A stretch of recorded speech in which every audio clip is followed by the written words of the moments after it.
it before, and I'm sure I will say it again. It's not easy being human. It's not easy being human these days, and it's especially not easy being human and having a conscience.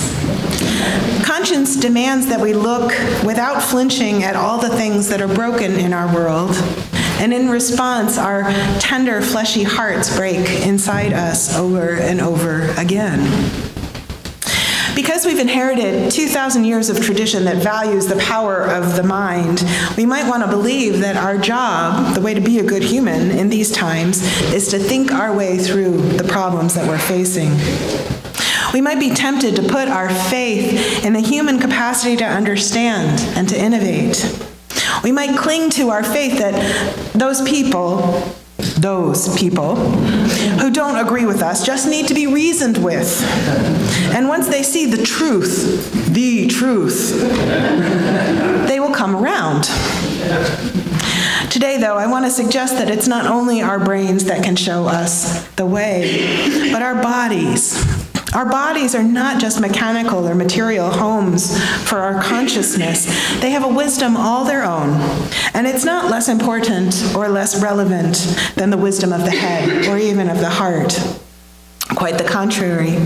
Our bodies can be one of our most powerful teachers if we pay attention to them and treat them with the respect and kindness they deserve. So let's start with that first reading, what our bodies teach us about how we get stronger. When we engage in physical activity that's challenging for us, we stress our muscles. And that stress causes tiny little micro tears, which, assuming we have enough protein in our diet, heal in such a way that our muscles become stronger, the muscle fibers become thicker. And they don't get stronger while we're doing the thing. They don't get stronger while we're putting them under stress. They get stronger afterwards, when we rest. So if we listen to the wisdom of our bodies, we might seek to live with that kind of rhythm. Engage, then withdraw and process. Act, observe, do, then reflect, ponder, be. Now, if we don't stress ourselves, if we hide from the world through denial or distraction, we won't grow.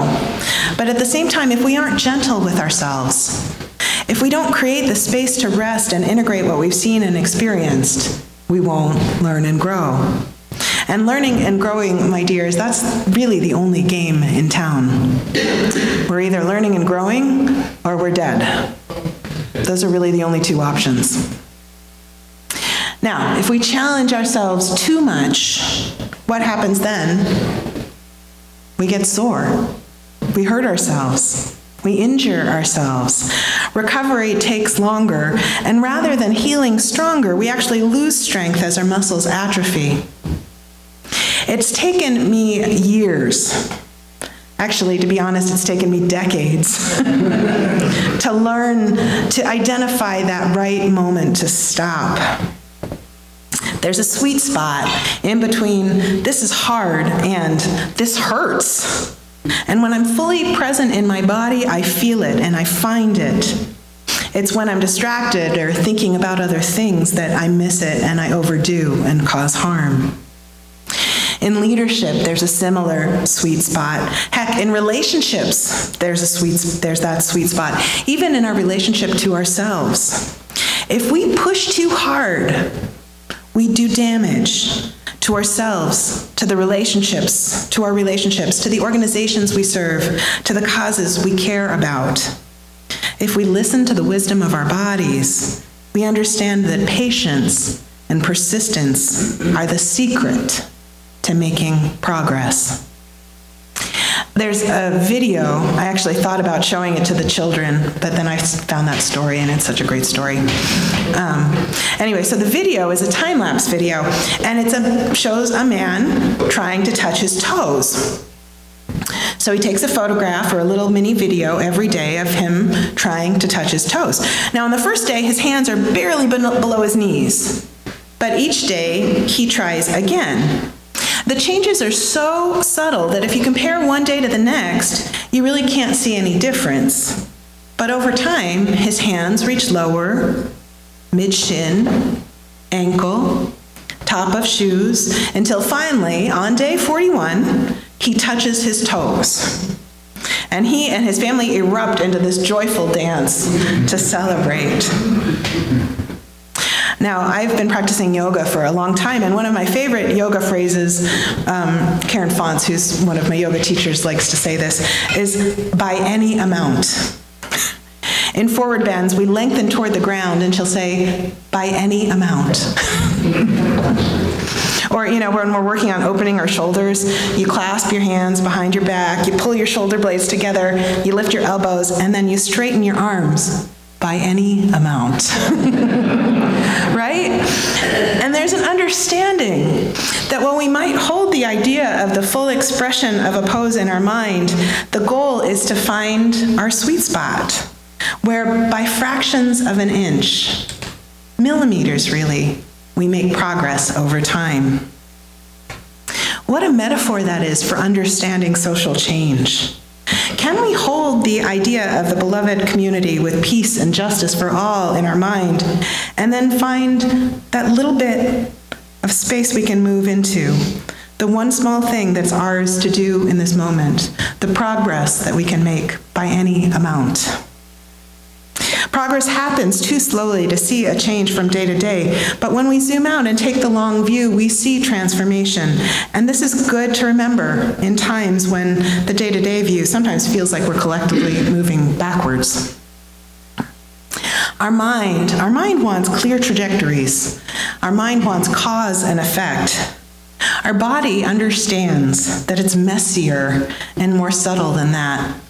Progress happens in spirals or Fibonacci patterns. It doesn't go in straight lines. It never has, and it never will. You know what else our bodies teach us? They teach us that we need to rest. If we don't rest, they shut us down. Now, Friday is my writing day, and this Friday I woke up with a horrible cold. So then I had to choose between writing my sermon about listening to the wisdom of the body or listening to the wisdom of the body and going back to bed. I went back to bed. There's a reason that we spend nearly a third of our life asleep. It's while we rest that our bodies heal and grow stronger. It's while we rest that our immune system fights off infection and disease. And it's while we rest that our subconscious mind processes the events in our lives and integrates them into our understanding of the world. Who here has wrestled with a dilemma and then decided to just sleep on it and woken up in the morning with the answer clear?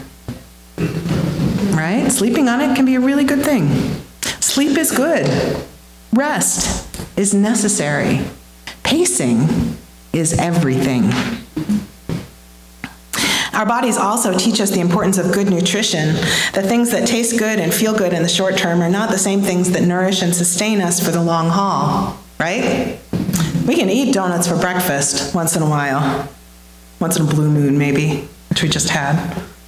But if we eat donuts for breakfast every day, we're going to run out of juice around 10:30 in the morning, right? Anybody done this experiment? Maybe it's just me. Learning to differentiate between cravings and actual nutritional needs is another one of those processes that has taken me decades. The quick hit of energy that comes from sugar or caffeine or simple carbs might get me through a mid-afternoon meeting, but the crash always comes. Prioritizing the nutrients my body needs, protein, vegetables, fruit, allows for steady energy and mental clarity. We all know this, right?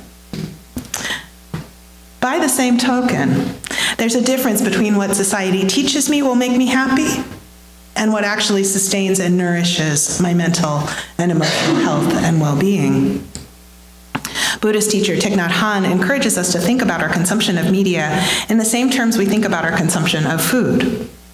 He writes, "We can have a careful diet for our body, and we can also have a careful diet for our consciousness, our mental health.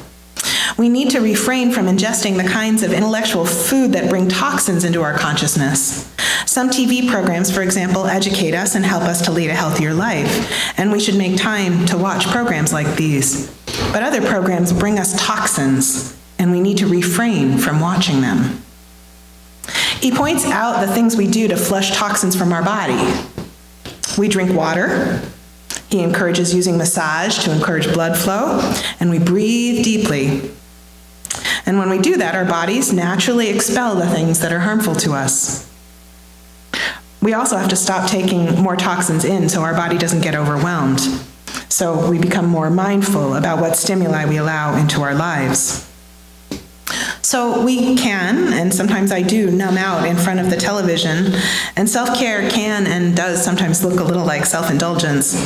But I think what we actually need to nourish ourselves are relationships, friends and family, people who love us in return. We need time out in nature. We need creative outlets. I think of love as being like water, flushing the toxins out of our system. Time in nature, I think of that as like clean air, right? It clears. And participating in the creative process is like massage, stimulating that flow of life energy and joy within us. You know, my mental health, I've been amazed. My mental health has improved dramatically since I started knitting again. So I started knitting again, and you have to understand that the time when I knit is the time when I used to get on Facebook, right? And so now, instead of picking up my phone and getting on social media, I pick up my knitting, and there's this sort of simple meditative, and all of a sudden I'm sleeping better, and I'm feeling better, and it's a good thing. I learned another body wisdom lesson taking care of my dad toward the end of his life. Now, Dad was really proud, and so he put off getting a walker for as long as he could. And as a result, by the time I finally talked him into getting a walker, he didn't have enough strength in his legs to use it effectively. Because walking was hard, without the walker, he didn't do it. Because he didn't walk, he lost the capacity. So, what I've learned, the moment I feel unsteady on my feet, I'm asking for help. I'm getting a cane. The minute the cane isn't enough, I'm getting a walker. Because it's more important to stay active than it is to feel proud. When something's hard, it only makes sense to use whatever tools are available to make it easier. Here's the thing, we are all, at best, temporarily able-bodied. Our bodies have a lot to teach us about letting go gracefully, if we're willing to listen. Our bodies know when our minds might forget or try to convince us otherwise that we're not isolated and independent, but profoundly interdependent and interconnected. It's never so obvious as at the beginning of our life and at its end, when we need tender hands to feed us and bathe us and help us dress.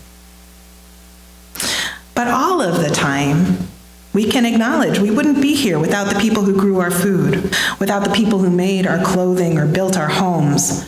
Our bodies are not designed to exist in the wild. We've evolved to live in community. So now I'm going to invite you to take a couple deep breaths. When I go to bed, instead of writing the sermon, that means you get to help me. And ask yourself, what wisdom does your body have to offer?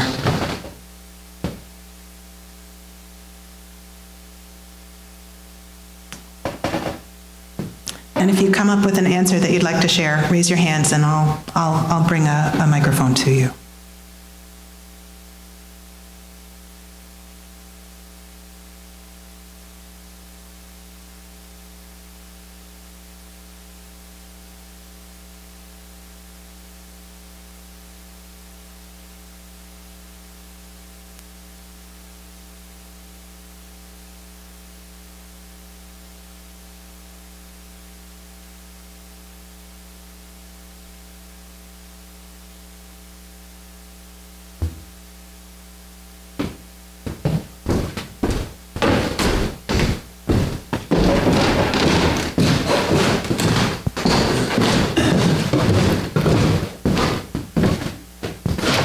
I have had the misfortune, some would say, to inherit migraines, maybe generations back, and struggling with them for well, since I was a child, has been difficult. But the wisdom, I think, that came from my body is that in learning how to deal with them, I had to learn what triggered them, what foods weren't good for me, what environments weren't good for me, what stresses weren't good for me.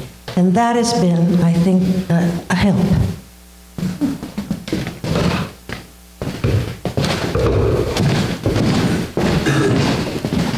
My body tells me that I need a lot of exercise, and it tells me this by getting stiff after a couple days without walking or doing yoga.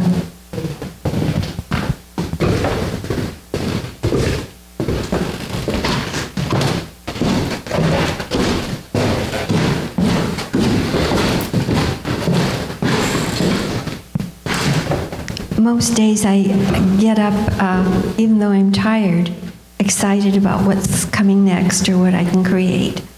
And at the end of the day, I need to make myself focus on the ability or the need or the way I can encourage rest, because the mind just wants to keep going. I have to be very deliberate about it.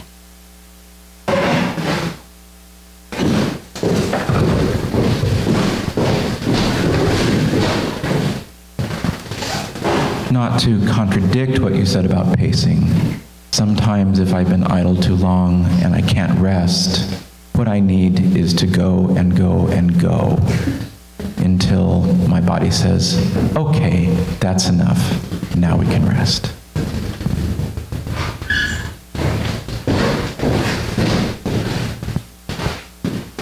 Well, many of us experience cataracts, okay? Cataracts scatter light, and what they do in terms of color is they scatter out the blue, and so you tend to see more yellow, okay? This eye right here just had cataracts. This eye next week, or a couple weeks. So I look at this painting, these paintings. This eye, they're almost green. This eye, blue, the most beautiful blue. It's amazing. It's amazing. So I'm really looking forward to more blue.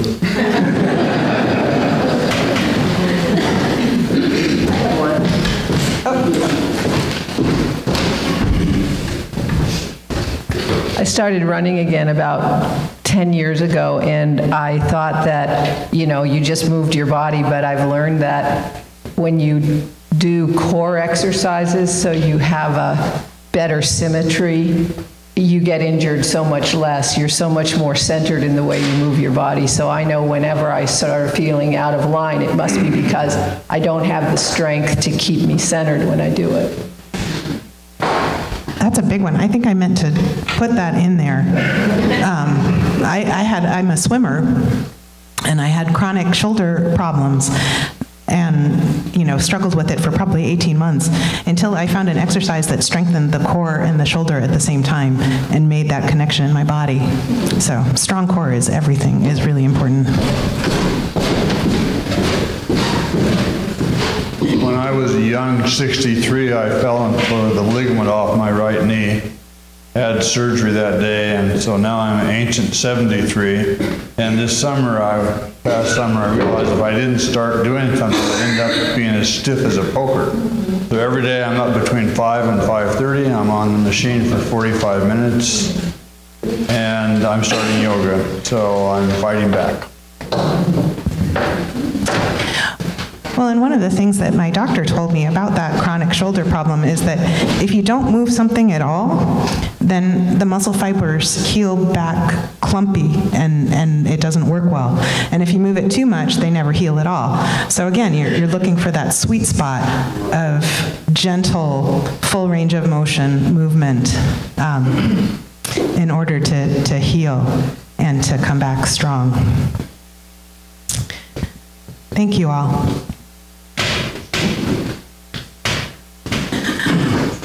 And I think if you extract these lessons that the body teaches and you project them as metaphors onto the rest of your life, and in particular onto this work that we're in together of creating a world that's worthy for our children, it gives us a lot of insight. And the world needs us to be strong, and the world needs us to be rested, and the world needs us to be focused and capable of moving this process of collective evolution forward by any amount, right? I'm going to leave you with these words also from Mark Bellatini. He writes, "Go in peace. Live simply at home in yourself. Be just in your word, just in deed. Remember the depth of your own compassion. Do not forget your power in the days of your powerlessness. Do not desire to be wealthier than your peers, and never stint your hand of charity. Practice forbearance in all you do. Speak the truth or speak not. Take care of your body. Be good to it. It is a good gift. Crave peace for all peoples in this world, beginning with yourselves, and go as you go with the dream of that peace set firm in your heart. So be it, and so may it be.